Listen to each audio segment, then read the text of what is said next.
हज़रत उमर फारूक फरमाते हैं इंतकाल को 3 दिन हुए थे, मैं मस्जिद नबवी में बैठा था, 2-3 छोटी छोटी बच्चियां आ गई, कहने लगी चाचा आप खलीफा बने हो। मैंने कहा पुत्र मैं बनाऊं, तो कहने लगी चलें। फिर असर के बाद अबू बकर सिद्दीक हमारे घर जाते थे।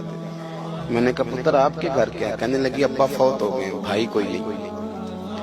हमने ना बकरियां रखी हुई, वो रोज असर के बाद आते थे, बकरियों का दूध धो के हमें दे जाते थे, कुछ पी लेती थी, कुछ बेच के गुजारा कर लेती।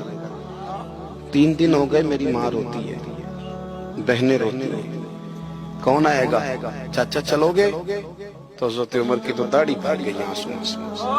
चद्दर उठा के कंधे पे रखी, बेटियां आगे आगे, उमर पीछे पीछे।